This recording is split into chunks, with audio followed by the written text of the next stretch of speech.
So we are going to discuss the answer की of APPCS 2024 exam. तो इसमें हम लोग ऑफिशियल जो आंसर की है उसको देखने वाले हैं। उसमें वी विल सी क्या सही है क्या गलत है, एंड अगर कुछ करेक्शंस मुझे लगेंगे तो आई टेल यू साथ में। तो फर्स्ट क्वेश्चन जो हमारा है that is international day for preservation of ozone layer कब होता है? इसका करेक्ट आंसर है 16 सितंबर। Okay, the next question is constitution assembly ने हमारा कॉन्स्टिट्यूशन कब इनेक्ट किया था एंड अडॉप्ट किया था? तो अडॉप्ट करने की जो डेट थी दैट वाज 26 नवंबर 1949, इसलिए हम 26 नवंबर को कॉन्स्टिट्यूशन डे भी मनाते हैं। तो द नेक्स्ट क्वेश्चन ही इनमें से कौन से प्रोविज़न जो हैं वो स्टेट ऑफ नागालैंड के लिए आर्टिकल 371A में एप्लीकेबल नहीं है? तो इसमें आपको खुद से एक चीज़ आपको नज़र आ जाएगी कि ये जो बॉर्डर मैनेजमेंट है ये कभी भी किसी स्टेट को नहीं दिया जा सकता, it will always stay with the centre.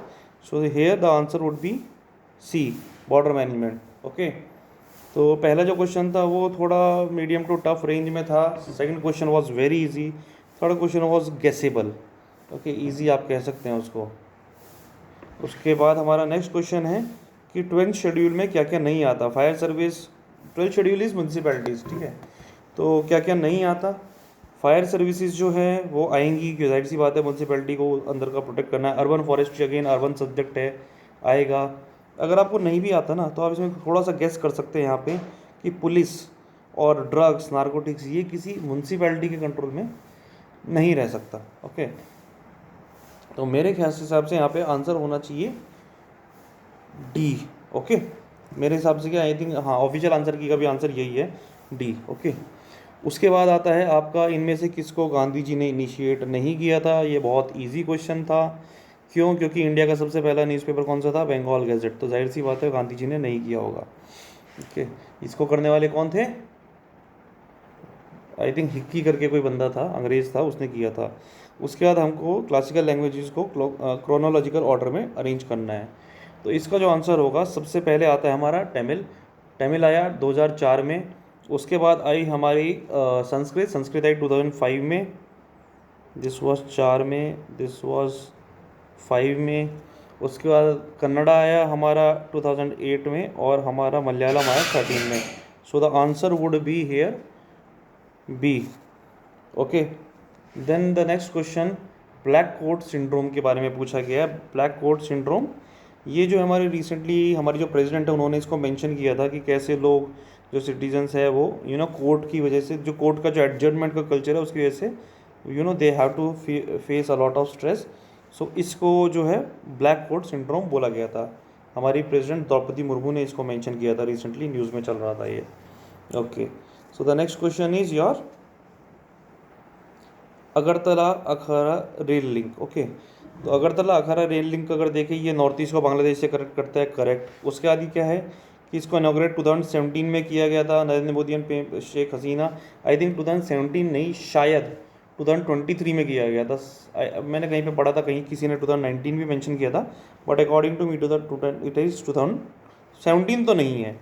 Then ये टूरिज़्म ट्रेड को प्रमोट करेगा, बहुत अच्छी बात है, yes. Then Bhutan and Nepal are part of it, नहीं, ये सिर्फ इंडिया और बांग्लादेश के बीच में, तो answer is B. Okay, so 9th question पे आते हैं हम। 9th क्वेश्चन ये थोड़ा मीडियम क्वेश्चन कह सकते हैं, 8th वाले को हम। जो ये ब्लैक कोट सिंड्रोम था that is also a medium question. Now one nation one election हर जगह न्यूज़ में, इससे ज़्यादा इजी कोई क्वेश्चन हो ही नहीं सकता। रामनाथ कोविंद कमेटी है ये, वेरी वेरी इजी क्वेश्चन। उसके बाद आता है हमको ह्यूमन डेवलपमेंट इंडेक्स में अरेंज करना है। ओके, तो यहाँ पे जो है जो हमारी कंट्रीज़ दी गई है उसको अरेंज करने के लिए सबसे पहले आता है रैंकिंग। अगर हम देखें इंडिया की दैट इज़ 134।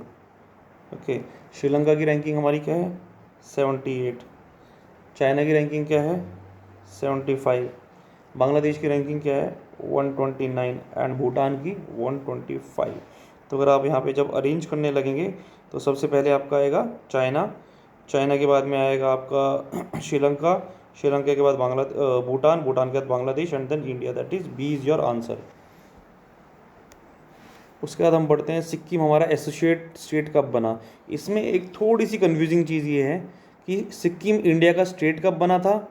36 से, लेकिन जो एसोसिएट स्टेट की बात हो रही है that is was through 35th amendment act of 1974। 1975 में वो प्रॉपर स्टेट बन गया था। So the answer is C here. उसके बाद 12th क्वेश्चन पे हम लोग आते हैं। 12th क्वेश्चन क्या है, इनमें से कौन सी रिपोर्ट वर्ल्ड इकोनॉमिक फोरम नहीं देता। तो अपने को इतना पता है कि जिसमें भी ग्लोबल आ जाता है वो वर्ल्ड इकोनॉमिक फोरम देता है, ग्लोबल वाले। Then human development index UN देता है, हम बचपन से पढ़ते आ रहे हैं। So answer is D here. ये इजी क्वेश्चन था काफ़ी। वर्ल्ड एनवायरनमेंट डे 2024 की थीम क्या थी, sort of moderate question this is. इसकी क्या है, land restoration, desertification and drought resilience. अगला क्वेश्चन मतलब हम थोड़ा तो कर सकते थे, मतलब it was not a difficult question, because ये इनके पिताजी थे जॉर्ज बुश के। उसके बाद ही वॉज अराउंड 99 के टाइम पे, जॉर्ज बुश वॉज अराउंड 2003 के टाइम पे, ये 90 के आसपास थे और ये सबसे पहले थे। तो अगर आप अरेंज करने लगोगे, आंसर नहीं भी पता, you can easily guess, because ये एच.डब्ल्यू. बुश जो थे वो गल्फ वॉर के टाइम पे रहे थे, ये जो इराक वॉर के टाइम पे रहे, Bill Clinton was there during the Kargil war. So the chronologically अगर आप अरेंज करेंगे तो answer would be D 1, 3, 2 and 4। So this was fairly easy question. ये मतलब इसके लिए कोई ज़्यादा नॉलेज की ज़रूरत नहीं है आपको। इफ़ यू आर अवेयर कि दुनिया में क्या चल रहा है, यू कैन टेक इट। अगला है कि लाल बाल पाल में से कौन नहीं है। तो जाहिर सी बात है Lala Hardayal, he was part of Ghadar वाला जो हुआ था, गदर कॉन्स्पिरेसी का पार्ट थे। लाला लाजपत राय, बाल गंगाधर तिलक एंड बिपिन चंद्र पाल और लाल बाल पाल। नाम देख के पता चल रहा है यहाँ पे। ओके, 16 क्वेश्चन में पूछा गया है कि कौन सी बुक किसने लिखी है। तो सबसे पहले हम देखेंगे origin of species, Charles Darwin. Okay, evidence as place as to play man's place in nature, ये किसने लिखी है, थॉमस हेनरी हक्सले। उसके बाद एजुकेशन इन एंशिएंट इंडिया, ये किसने लिखी है, A.S. Altekar. And what happened in history is written by V.G. चिल्डे।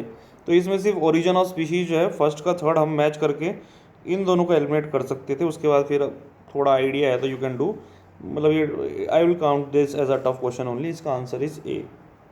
Okay, उसके बाद आता है कि बुद्धा के टाइम पे कौन थे। It is a simple answer, जीवा वॉज देयर। सिंपल क्वेश्चन था ये, ठीक है। मतलब अगर आपने पढ़ा है तो सिंपल है, नहीं पढ़ा तो बहुत ज़्यादा टफ है, because this is direct question. Okay, उसके बाद आता है कि वराह मीर आर्यभट्ट ये किसके टाइम पे हुए। तो ये जाहिर सी बात है गुप्ता के कोर्ट के रतन हुआ करते थे। This was a easy question, ये काफ़ी इजी क्वेश्चन था। फिर आता है तारीख फिरोज शाही किसने लिखी, 19 क्वेश्चन। तो ये किसने लिखी थी, जियाउद्दीन बरानी ने। ओके, नेक्स्ट इज इक्ता सिस्टम किसने लाया था। लाने वाला एक्चुअली मोहम्मद गौरी का सिस्टम था, तो जो वर्ल्ड में सबसे पहले मोहम्मद गौरी लाया था। लेकिन उसके जो स्लेव थे, स्लेव डायनेस्टी जिन्होंने की थी, उसमें जो सेकंड स्लेव थे ही वॉज इल्तुतमिश, इंडिया में उन्होंने इंट्रोड्यूस किया था इसको। फिर जो फेमस किया था that was done by this Bakhtiyar Khalji, but introduce India में जो किया था वो इल्तुतमिश ने किया था। तो 20 का आंसर वुड बी ए। उसके बाद आता है ये किताबें किसने लिखी है। राज तरंगिनी कलाना एकदम करेक्ट है, कश्मीर के राजाओं की जो हिस्ट्री है। तो अगर हम 4 से कनेक्ट करके देखें तो हमारे इन दोनों में से आंसर होना चाहिए। Okay, Ain Akbari Abul Fazal, this is also easy, ठीक है। तो 1 को अगर आप 2 से करके देखोगे तो आपका बी आंसर आ जाता है, ठीक है। तो यानी कि रिहाला किसने लिखी थी, इब्न बतूता ने। और हुमायूं नामा किसने लिखी थी, उनकी बहन ने, गुलबदन बेगम ने।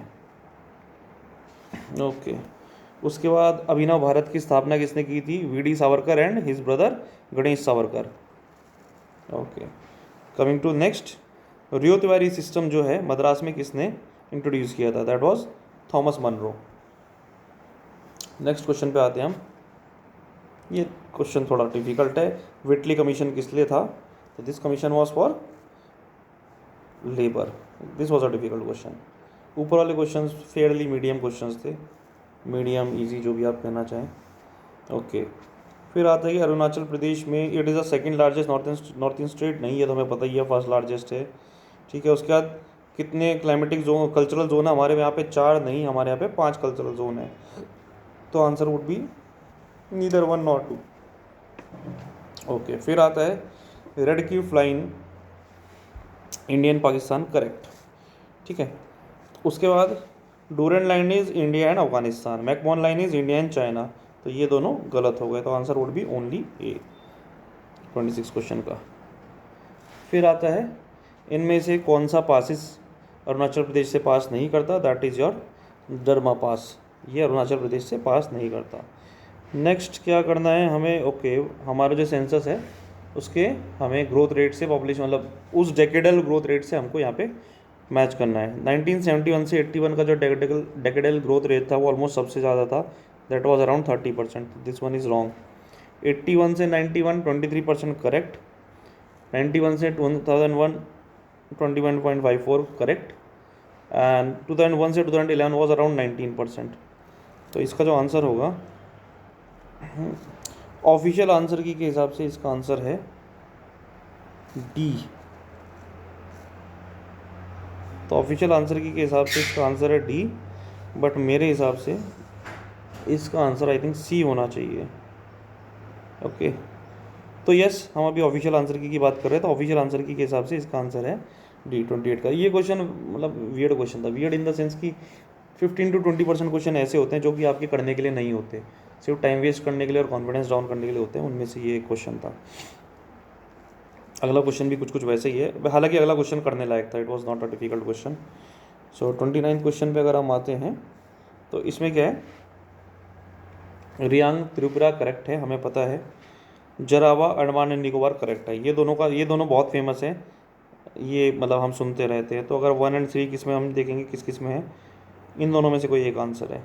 But toto is not in Sikkim, तो अगर आप इसको जैसे ही गलत करेंगे और आंसर इज सी। ओके तो 29 का आंसर इज सी। आगे बढ़ते हैं। ओके 30 पे अगर हम आए तो 30 में क्या है, almost all the deserts are confined with in 15 to 30 degree latitude north and south, correct है ये। इक्वेटर के इतने पोर्शन के अंदर ज़्यादातर वो होते हैं, एकदम करेक्ट है। उसके बाद क्या है, ये आपका deserts lie on the western part of the continent, correct है, क्योंकि हमारी जो ट्रेड विंड होती है वो इस तरफ जा रही होती है, तो पूरा मॉइस्चर लेके चली जाती हैं, तो इसलिए ये भी करेक्ट है। तीसरा, yardangs are the important depositional feature of deserts, these are not depositional, these are erosional features. तो आंसर पड़ी 1 और 2, ठीक है ना, बिकॉज हवा जो होती है मिट्टी को लेके चली जाती है, इसलिए यार्डंग्स बनते हैं। So the answer would be 30 का ए।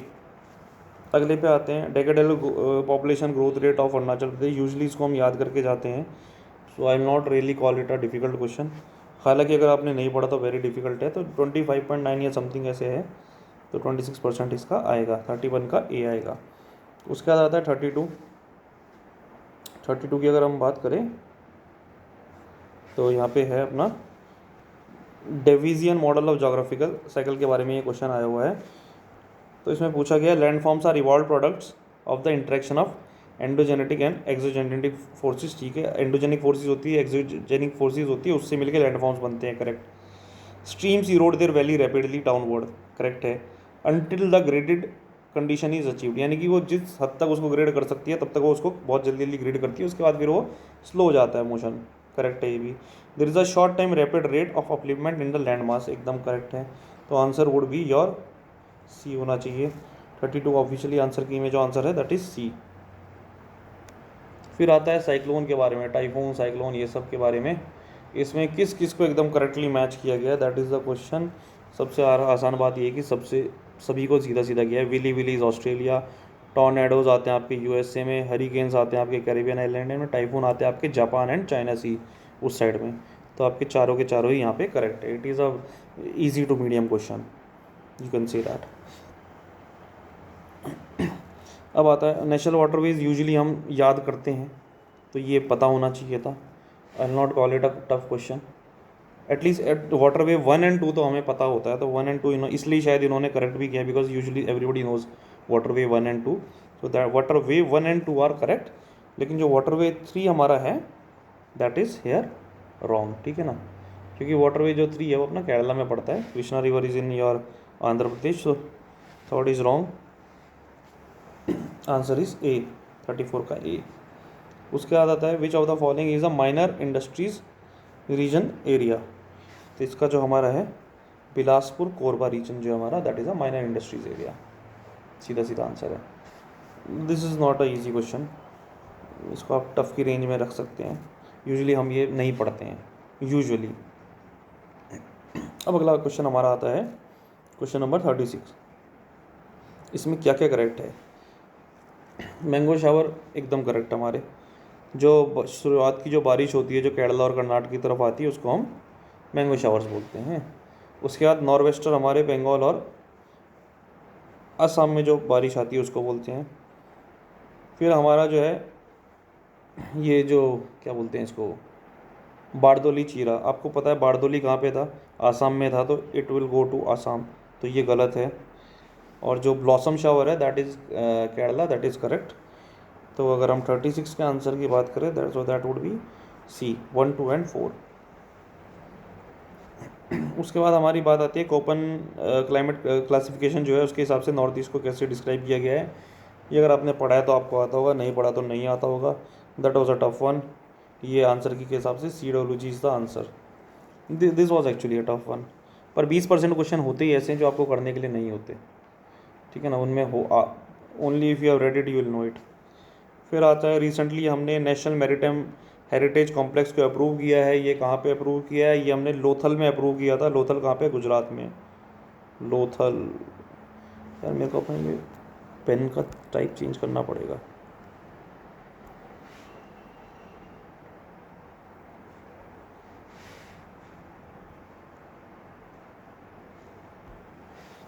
Alright, okay. अब आता है द्योपर बील। बील हमें पता ही है, बोगी बील वगैरह हम सब सुनते रहते हैं, वो कहाँ पे होता है? आसाम में। तो जैसे ही आपने इसको आसाम से मैच किया, यानी कि 1 का आपने 2 किया, तो एक ही आंसर बचता है ए। ये तो बहुत ईजी हो गया, ठीक है। वैसे रुद्र सागर लेक हमारा त्रिपुरा में है, पाला लेक हमारा मिजोरम में है, एंड लोकटक लेक हमारा मणिपुर में। लोकटक भी सबको पता ही है। फोर्थ का अगर आप 3 करते, अच्छा वो तो सभी में किया हुआ है। तो हाँ, अगर आपको द्योपर बील पता है, बोगी बील से आप कर सकते थे, तो ए इसका आंसर है। ये बहुत ईजी क्वेश्चन बन गया, ठीक है, मतलब फॉर वी पीपल ये बहुत ईजी बन गया। उसके बाद आता है 40। 40 में क्या पूछा है? No person shall be prosecuted and punish for the same offence more than once. तो ये क्या है आपका? आर्टिकल 22। आर्टिकल 20 भी आपको याद रहता, आप आराम से टिक कर सकते थे कि मतलब ऑफेंस के लिए 2 बार पनिश नहीं करना, आर्टिकल 20 होता है वो।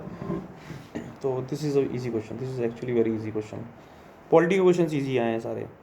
उसके बाद क्या है आपका? Right to freedom of conscious है, right to practice propagate and practice religion. ये कहाँ पे आपका? आर्टिकल 25। पीपीपी ये हमेशा आर्टिकल 25 में आता है, profess practice and propagate. This is again an easy question.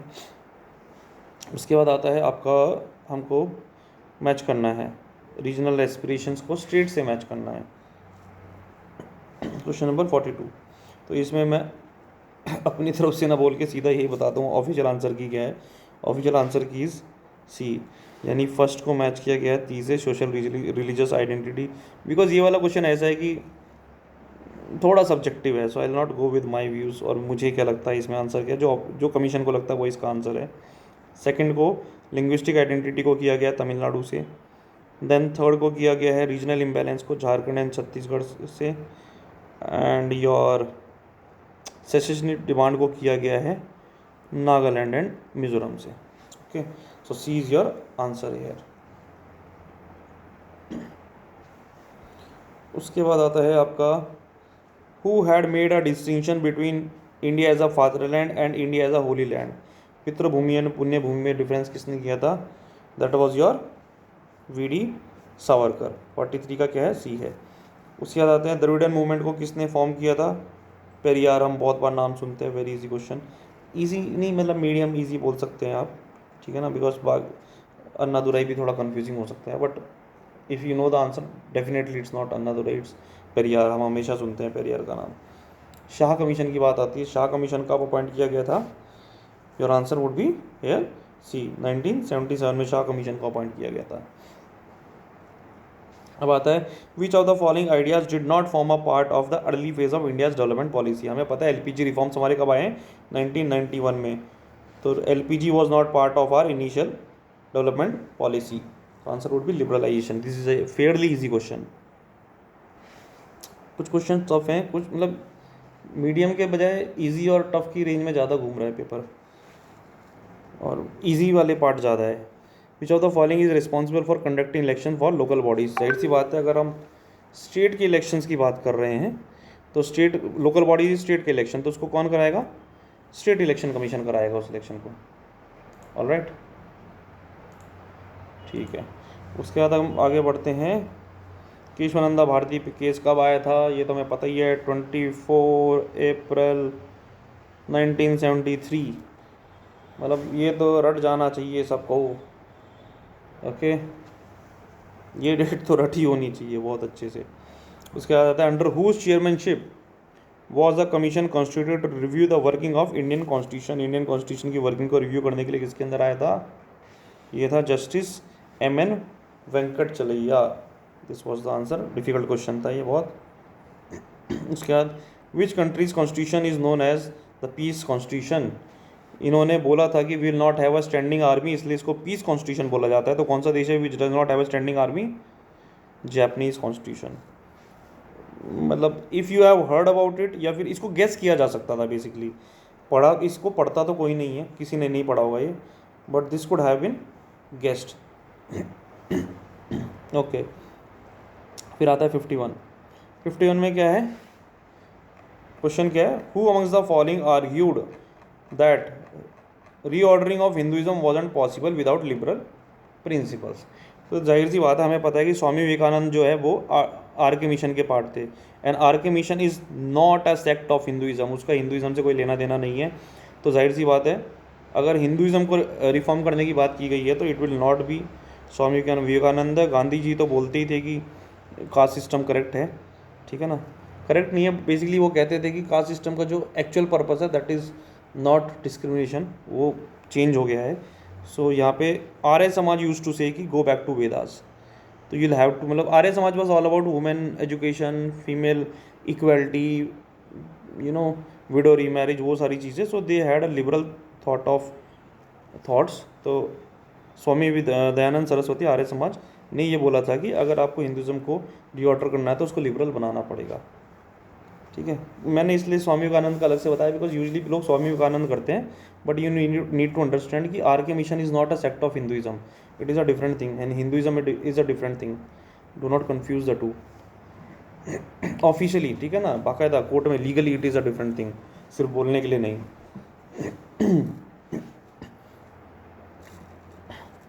लेकिन लेकिन लेकिन ऑफिशियल आंसर की में आंसर इज सी।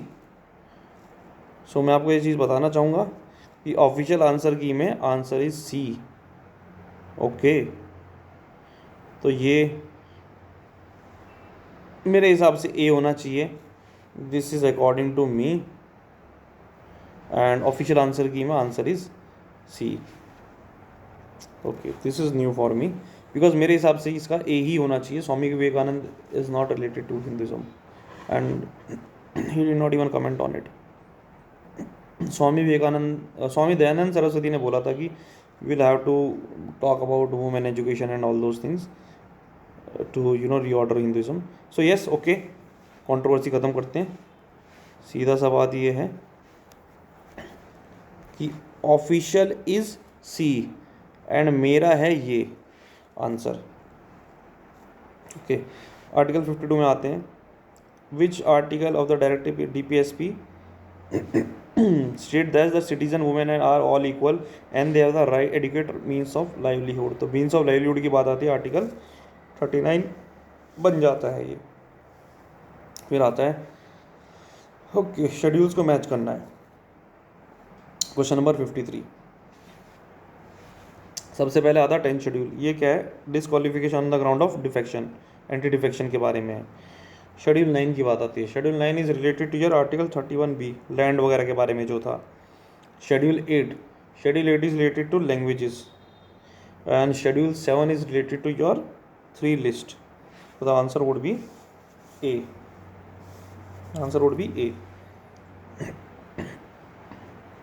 क्वेश्चन 54 की तरफ बढ़ते हैं। मैच करना है। तो चौधरी चरण सिंह जो है वो किससे रिलेटेड है, फार्मर्स से रिलेटेड है।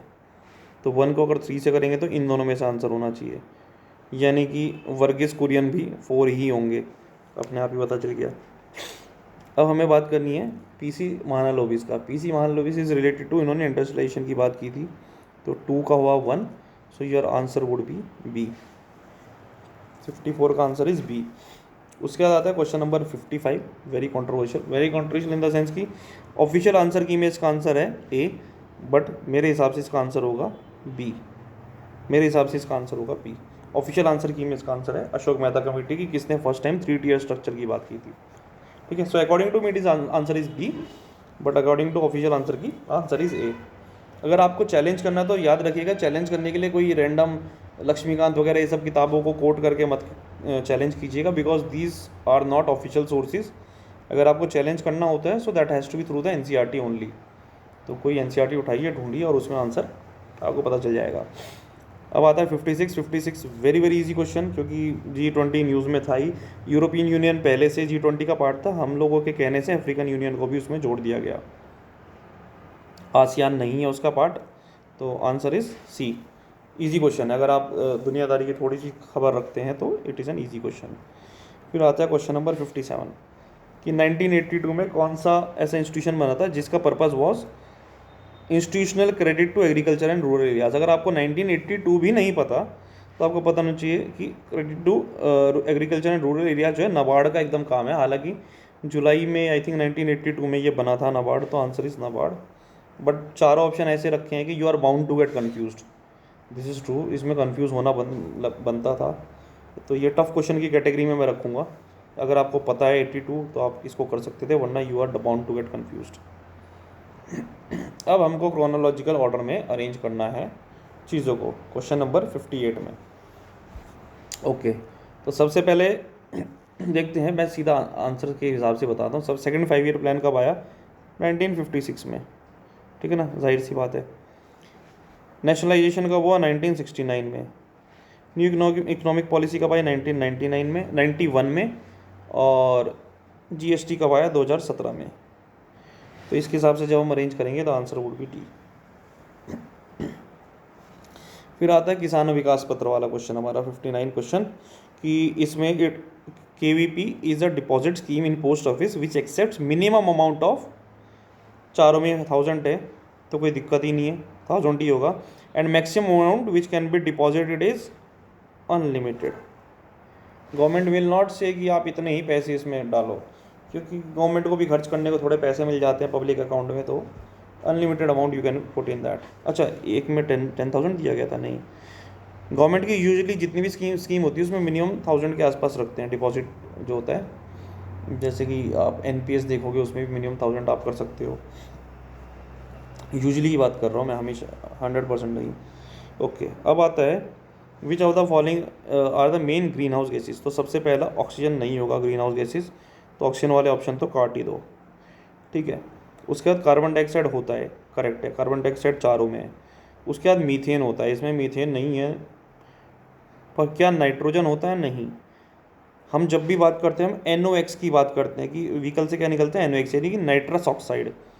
तो नाइट्रस ऑक्साइड, इसमें भी नाइट्रोजन है, नाइट्रोजन काट दो, इसमें नाइट्रोजन काट दो, बचा क्या, मीथेन है, nitrous oxide. The answer would be B. 60 का है बी आंसर। उसके बाद according to recent data, which country has the largest green house emission annually in the atmosphere. तो जिसकी सबसे ज़्यादा पॉपुलेशन उसका सबसे ज़्यादा एमिशन। दूसरे नंबर पे शायद इंडिया ही आता होगा। फिर आता है क्वेश्चन नंबर 62 में क्या पूछा गया है आपसे कि which of the following organization has played an important role in improving the payment settlement network. तो बेसिकली पेमेंट सेटलमेंट नेटवर्क हमारा इन्होंने इंप्रूव किया, रुपे कार्ड भी इन्होंने इंट्रोड्यूस किए। रुपे कार्ड इंट्रोड्यूस करते आपको आंसर पता चलना चाहिए, बिकॉज NPCI ने इसको इंट्रोड्यूस किया है, ठीक है ना। UAI तो हमारा ये आधार होता है, this is Aadhaar. National security deposit का कोई लेना देना नहीं है रुपे कार्ड से। सेंट्रल सिक्योरिटी डिपॉजिट अगेन इनका कोई लेना देना नहीं है, बिकॉज ये सिक्योरिटी मार्केट से रिलेटेड है। ये आधार कार्ड है, आपको पता ही है, इस आधार कार्ड का नाम ही यही है। तो ये मतलब नाम देख के आप गेस कर सकते थे अगर आपको आंसर नहीं भी आता था कि ये NPCI होगा, बिकॉज पेमेंट के बारे में सिर्फ यही है। अब आता है 63 में क्या है आपका, he is related to second 5 year plan. ये मतलब पिछली बार भी मान लो इसके पीछे पड़े हुए थे कमीशन, इस बार भी मान लो भी। Very easy question. Okay, industries के बारे में बात की गई थी, डैम्स वगैरह के बारे में बात की गई थी। Second 5 year plan was all about dams and that, तो मान लो भी इसका ये थॉट था। फिर आता है UPI, UPI is your unified payment interface, ठीक है ना, because it's a interface only, platform है एक आपके लिए वो। तो मीडियम टू इजी क्वेश्चन। उसके बाद आता है इंटरनेशनल सोलर अलायंस। हमको याद है 2005 में जब पेरिस समिट हुआ था तो इंडिया और फ्रांस ने मिलके इंटरनेशनल सोलर अलायंस लॉन्च किया था। तो अगर दुनियादारी के को आप थोड़ा सा अपडेट रखते हैं तो that this is a very easy question, otherwise it can prove to be a difficult question. अब आते हैं 66 पे। 66 पे पूछा गया है कि इनइक्वालिटी की बात किससे होती है। तो जिनी कोफिशिएंट जो होते हैं हम लॉरेंस कर्व से निकालते हैं, टैक्स का लाफा पड़ता है तो हम उससे इनइक्वालिटी को चेक करते हैं। गिनी कोफिशिएंट इनइक्वालिटी कर्व बनाया जाता है, बीच का जो पार्ट होता है गिनी कोफिशिएंट होता है। फिर आता है वर्ल्ड बैंक डेटाबेस की हिसाब से इनमें से कौन सी country low middle income country है। तो जाहिर सी बात है टोटल इनकम आपकी डिवाइड बाय टोटल पॉपुलेशन जब आप करोगे तो जिस कंट्री की पॉपुलेशन सबसे ज़्यादा होगी उसकी इनकम पर कैपिटा इनकम कम हो जाएगी। तो answer should have been between India and China, और हमें पता है कि चाइना हमसे बहुत आगे है, तो इसलिए आंसर वुड बी इंडिया। तो मतलब आंसर नहीं भी पता तो इसको आप गेस कर सकते थे। आई will not call it a easy question, ये मीडियम टू टफ की रेंज का क्वेश्चन है, क्योंकि करना तो गेस ही था, है ना, तो टफ की रेंज में क्वेश्चन आएगा। उसके बाद आता है कितने सस्टेनेबल डेवलपमेंट गोल्स हैं, ये रटा होना चाहिए, ये रटा ही होना चाहिए। 17 सस्टेनेबल डेवलपमेंट गोल्स हमारे होते हैं। फिर आता है वर्ल्ड माइग्रेशन रिपोर्ट की वजह से which countries receive the maximum amount of remittance from abroad. India और चाइना तो है ही इसमें, ठीक है। USA को हटा दो क्योंकि USA तो पैसा देता है, हमारे वाले USA में जाके तो पैसा लेके आते हैं, तो USA वाले ऑप्शन हो नहीं सकते। इंडिया चाइना होगा ही होगा, इंडिया तो टॉप पे है क्योंकि, तो यहाँ पे इंडिया नहीं है, तो आंसर यही बचता है। You can easily know from, क्योंकि जहाँ भी देखो वर्कर्स जिसके मिलेंगे इंडिया और चाइना के मिलेंगे, दुनिया में कहीं भी चले जाओ। 70 पे आ जाते हैं हम, क्वेश्चन नंबर 70। इसमें क्या है, इकोसिस्टम के फंक्शन क्या होते हैं। फ्लो ऑफ एनर्जी, यस होता है, एक को दूसरा खा रहा है, ये सब हो रहा है। Bio Jio chemical cycle of nutrients, correct, ये भी करेक्ट है। फोटोसिंथेसिस नहीं, ये प्लांट का फंक्शन है, ये इकोसिस्टम का फंक्शन नहीं है। ट्रांसपिरेशन नहीं, ये भी नहीं, ये भी प्लांट का फंक्शन है। So answer would be your 1 and 2 only, C is your answer, 70 का सी है। फिर आते हैं द फीचर एरियल रूट्स, ठीक है, हवा में रूट्स टंग रही हैं। सॉल्टी टॉलरेंस यानी कि नीचे पानी है। विवेपेरियस रिप्रोडक्शन, ओके, यानी कि हवा में ही हो रहा है इनका, ठीक है, ठीक है। यहाँ पे इस तरीके से आपकी रूट्स निकल के आ रही हैं। ये किसके हैं, यानी कि नीचे पानी है, रूट्स हवा में लटक रही है, जाहिर सी बात है यार, ये तो मैंग्रोव्स है। सॉल्टी टॉलरेंस बोला ना, सॉल्ट टॉलरेंस, तो answer is mangroves. Official answer key हिसाब से मैंग्रोव्स, ये इजी था ये वाला, मतलब थोड़ा सा कॉमन सेंस यूज़ करना था, रटना नहीं था इसमें। Which of the following crops can be grown in water paused area, 72, question number 72। Sugar cane हम बोलते हैं कि हम लोग इतना ज़्यादा, मतलब शुगर केन तो पानी ही लूटता है, उसके अंदर जितना भी रस है पानी है, तो can not be there. Rice आपको पता ही है कितना पानी लेती है।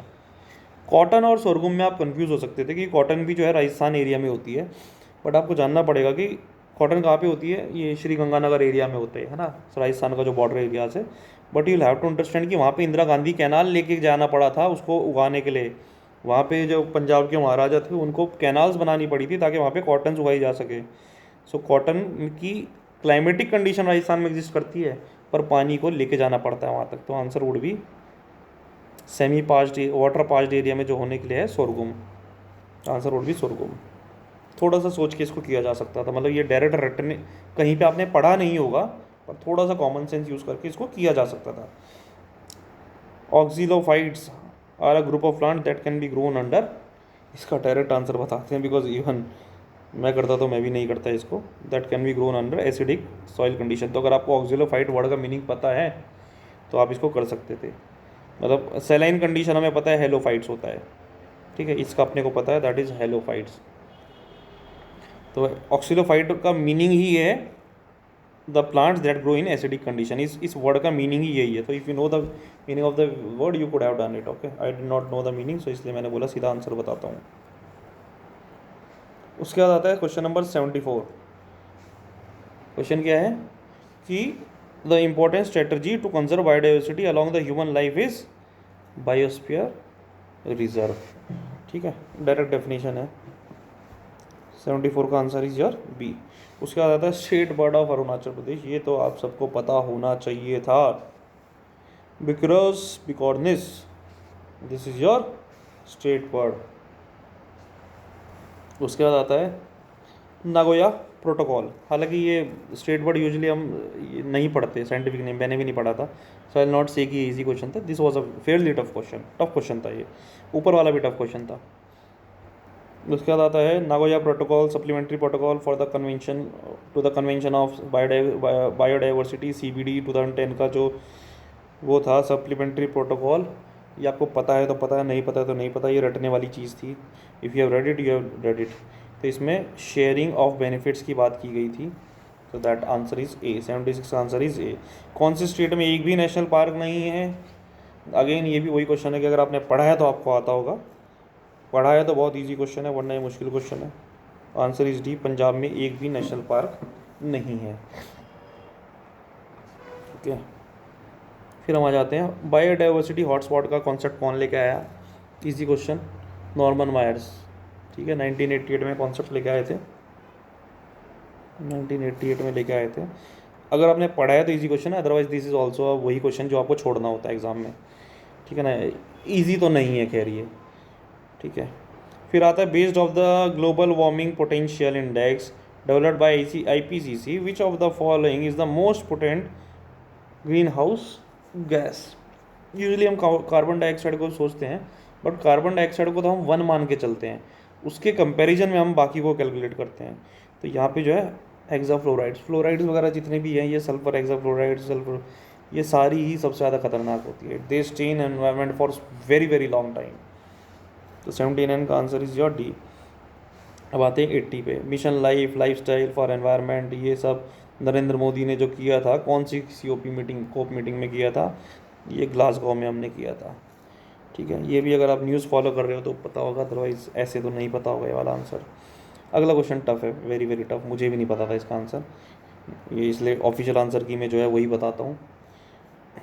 ऑफिशियल आंसर की के हिसाब से which ruler of Assam before 4th century was involve in Mahabharata war. तो महाभारत वॉर में कौन सा राजा इन्वॉल्व था?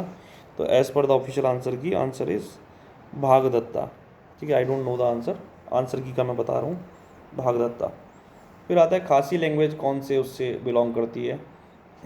इसमें कंफ्यूज होने का ये है कि आप तिब्बतो बर्मन इसको सोच सकते हैं, but no it's not Tibeto Burman, it is Austro Asiatic. ये यूजुअली हम पढ़ते हैं कौन सी लैंग्वेज कौन से उससे बिलोंग करती है, तो you might have known this, but yes it was not a easy question, it was a tough question. मोन खाइमर ऑस्ट्रो एशियाटिक उससे बिलोंग करती है, ये ग्रुप से, खासी लैंग्वेज। 82। आगे बढ़ते हैं हम 83 पे, the myth of Jamadagni son committing matricide is associated with which of the following place. तो मैट्रिसाइड यानी कि मातृहत्या, किसने अपनी माँ को मारा था, फिर जाके लोहित नदी में अपने हाथ धोए थे और वहाँ पे एक कुंड बन गया था, हम सबको ये कहानी पता है, परशुराम कुंड। ओके, तो मतलब if you are into mythology it is easy question, वरना किताबों में तो आप ये नहीं पढ़ोगे। फिर आता है खासी रेवेलियन, ये आपको पता होना चाहिए, बिकॉज इवन व्हेन, मतलब मैं भी जब जैसे रेवेलियन वगैरह पढ़ता हूँ तो I only read about the tribal rebellions, तो जिसमें खासी रेवेलियन बहुत इंपॉर्टेंट है। तो this you should have known, Tirath Singh, this you should have known, मतलब मैं इसको टफ नहीं कहूँगा, भले ये डायरेक्ट क्वेश्चन है but you should have known. फिर आता है Ache Lhamo dance of Tawang is creation of Tibetan, ये मुझे नहीं पता था, तो मैं सीधा सीधा जो भी आंसर की मैं आंसर है उस पर जाऊँगा, तिब्बतन रामायण। सीरियसली, मतलब देखो यार, इट कैन बी, मेरे हिसाब से it can be Kangyur, because Kangyur is a Buddhist text related to teachings of, मतलब मुझे आंसर नहीं पता है, ठीक है, बट रामायण, मतलब I am not getting it. Creation of Tibet and Ramayana, Tibet में भी रामायण है क्या? मतलब हो सकता है मेरी नॉलेज बहुत कम है इस टॉपिक में, हो सकता है कि रामायण हो तिब्बत में भी और वहाँ से वो डांस आया हो, बट कंग्यूर का तो आई नो कि ये बुद्धिस्ट टेक्स्ट है, तो आई don't no, I am confuse. Official answer key में दिस इज द आंसर, 85 का डी दिया हुआ है। I am confuse, I am really confuse. अब आता है McMahon line in 1914 was sign between British China and Tibet. जाहिर सी बात है 1914 का वाला जो एग्रीमेंट हुआ था वो तिब्बत के साथ हुआ था, तिब्बत की वो बाउंड्री सेट करने के लिए हुआ था। ओके, आते हैं अब अगला 87 पे। What was the sequence of annexation of the Naga hills by British. ये भैया बहुत ही ज़्यादा मुश्किल क्वेश्चन था, आपको आता है तो आता, नहीं आता तो नहीं आता, मतलब on the line of absurdity. इसका सीधा सीधा ऑफिशियल आंसर की इस आंसर बताते हैं, आंसर इज डी, ठीक है, यानी कि पहले,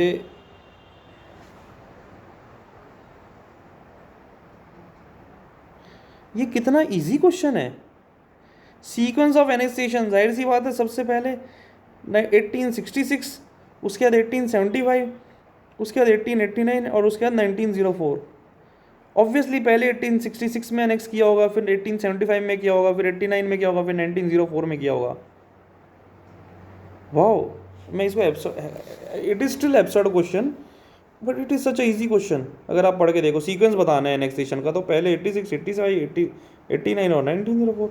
वाह, क्या इजी क्वेश्चन है, ये तो फ्री के मार्क्स है ये वाला क्वेश्चन तो। ओके, सॉरी, मैं सोच नहीं सकता था कि ऐसा भी क्वेश्चन आ सकता है, तो मैं थोड़ा अमेज्ड हो गया था। Okay, 88 question. During world war two the south east Asian frontier of war, the last battle of with the Chinese was, Chinese कह रहा हूँ, जैपनीज वॉज फॉट एट, ये आपको पता होगा, I think if somebody is interested in history they know कि last battle जो हुई थी कोहिमा में हुई थी 1944 में। ओके, फिर आता है which one of the following sales do not have the nucleus. Question number 89, थोड़ा टफ क्वेश्चन है। आरबीसी मुझे नहीं पता था, बट ऑफिशियल आंसर की का जो आंसर है आरबीसी है। फिर आता है which of the following organism, in which of the following organism nuclear membrane is absent. Nuclear membrane इनमें से किस में एब्सेंट है? ई कोली में एब्सेंट होता है, ठीक है ना, क्योंकि ये प्रोकैरियोटिक सेल होता है तो इसके अंदर कोई न्यूक्लियर मेम्ब्रेन नहीं होता। साइंस वाले के लिए इजी क्वेश्चन था, बाकी सब के लिए बहुत मुश्किल था।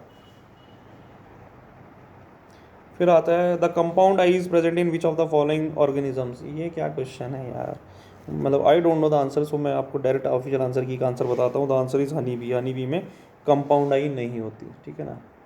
वैसे कंपाउंड आई होता है क्या, तो जो आपके एंथ्रोपॉड्स होते हैं ना, उसमें ये जो होती, मतलब वो एक टेंटिकल सॉर्ट ऑफ निकला होता है और उसमें आके होती है, एंथ्रोपॉड्स के अंदर ये होता है, ठीक है ना। बट बाकी सबका मुझे पता ही नहीं होता है कि नहीं होता, तो answer is honey bee, D. Okay, next question is wings of butterflies bats and birds are, क्या होते हैं ये? So they are according to answer key analogous, according to answer key, ठीक है ना। I don't know the correct answer, answer key हिसाब से 92। देखो यार, there would always be 15 to 20 question जो आपके करने के लिए नहीं होते, मतलब जो नहीं आएंगे, जिसको आता है उसको आता है, बाकी सबको नहीं आएगा। तो ये उन्हीं क्वेश्चंस में से एक है। 20 क्वेश्चंस आपके हमेशा ऐसे होंगे ही होंगे, उनमें से अगर आपके 5 भी सही हो गए तो काफ़ी होता है। फिर है the series of lines present in the visible region of hydrogen spectrum is मैंने कभी पढ़ा भी नहीं, answer is Balmer as per the answer key. Okay, फिर है long form of periodic table is based on the properties as a function of atomic number. तो आपकी जो पीरियोडिक टेबल वो बड़े वाली है, वो किस तरीके से बनाई गई है? वो एटॉमिक नंबर के हिसाब से बनाई गई है। ये रटने वाली चीज़ है, ये शायद 9th या 10th में कहीं पे था। इलेक्ट्रॉनिक कॉन्फ़िगरेशन NH2 NP5, यानी कि ये s ऑर्बिटल और p ऑर्बिटल 2+5 = 7 हेलोजन। आंसर क्या है चेक करते हैं आंसर की के हिसाब से, 95 का is D, yes, answer is halogen. तो हाँ, मतलब अगर आपने 11-12 में केमिस्ट्री ली है तो शायद आपको ये आता हो, और वो भी अगर अभी तक याद हो तो। अदरवाइज़ आर्ट्स और कॉमर्स वालों को तो मुझे नहीं लगता कुछ आइडिया भी लगा होगा इस क्वेश्चन का। This is pure chemistry, orbitals वाला, s orbital, p orbital, d orbital, halogens is answer. But science वालों के लिए शायद ईजी रहा होगा अगर आपको याद होगा तो। CH3CHO, ओके, CHH3COH से आपने बनाया CH2OH, तो आपने एलिमेंट्स ऐड किए हैं, तो यानी कि LiAH यहाँ पे रिड्यूस हुआ होगा। 96 का आंसर इज़ ए। ठीक है, कॉमर्स और आर्ट्स वालों, सॉरी आपको समझ में नहीं आया होगा, बट यहाँ पे बॉन्ड्स ऐड हो रहे हैं, इलेक्ट्रॉन्स की रिक्वायरमेंट आ रही है एक्स्ट्रा, तो जाहिर सी बात है आपका जो एजेंट है वो रिड्यूस हुआ होगा, तभी वहाँ पे इलेक्ट्रॉन्स एक्स्ट्रा आ सकते हैं। तो this LiAlH4 would be your reducing agent. Very tough question, very very tough question. पिछले वाले भी सारे साइंस के question very tough question. Okay, 97 पे आते हैं। If the velocity graph of an object in motion in straight line incline towards time axis, which of the following is correct. यानी कि आपका ये वेलोसिटी ग्राफ है, ये आपका टाइम एक्सिस है, तो ये आपका टाइम एक्सिस की तरफ बढ़ता जा रहा है। ओके, तो this is a uniform acceleration.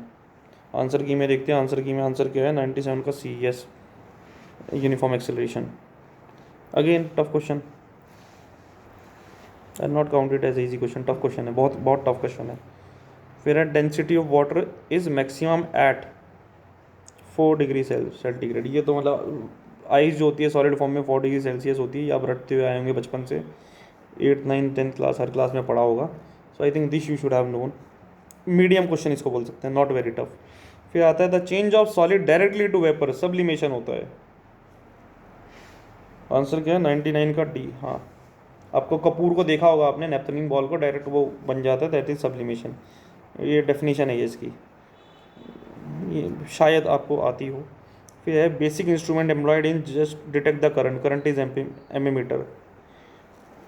This is a easy question यार, या फिर मेरी इलेक्ट्रिकल की डिग्री है तो मुझे कुछ ज़्यादा ही बच्चा क्वेश्चन लग रहा है ये, बट या that is your official answer की। और जहाँ पे मुझे डाउट लगे वो मैंने आपको ऑलरेडी बता दिए हैं। Thank you so much, that's it.